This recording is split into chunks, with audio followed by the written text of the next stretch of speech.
Il me vient une idée neuve, YT. La stratégie de cohésion antifasciste. On pourrait même rajouter la stratégie bourgeoise de cohésion antifasciste. L'idée, je viens de la voir à l'instant au sujet de Netanyahou, qui vient de déclarer qu'il n'a besoin du feu vert de personne, après avoir été en contact avec des envoyés de Trump. Qu'est-ce que c'est que la stratégie bourgeoise de cohésion antifasciste? Ça consiste à s'en prendre à un groupe fasciste, exemple les USA contre Hitler, exemple Netanyahou contre le Hamas, mais en neutralisant les forces internes antifascistes.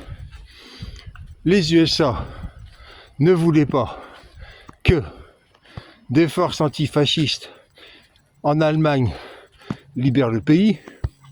Netanyahou n'aurait bien évidemment pas accepté que des forces antifascistes palestiniennes se développent et libèrent les Palestiniens de Gaza de la tutelle des fascistes Hamas.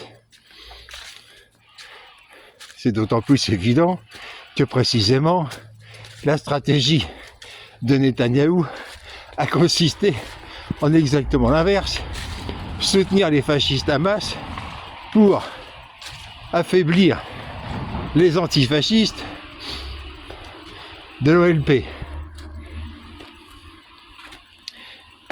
Et pourquoi ? Tout simplement parce que les fascistes sont en dernière instance leurs alliés.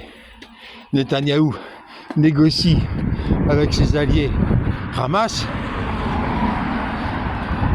montrant que sa guerre depuis le 7 octobre et les massacres est une guerre contre un complice. Un complice d'ailleurs que Haaretz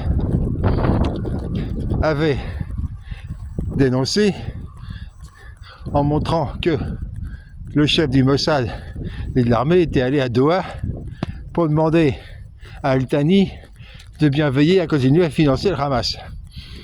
Et donc c'est un foutage de gueule. Les bourgeois adorent les fascistes, même ceux contre qui ils se battent. Et donc, leur stratégie est une stratégie de cohésion. Il ne faut pas de rupture. Le camp soumis à la botte fasciste doit continuer à garder sa cohésion, et les USA ont massacré les civils allemands. Netanyahou a massacré les civils palestiniens, y compris les enfants. Cette stratégie bourgeoise antifasciste, cette stratégie bourgeoise de cohésion antifasciste révèle le caractère abject de ces gens-là. En l'occurrence, les USA ne voulaient pas voir l'Europe être libérée par des forces possiblement néo-communistes.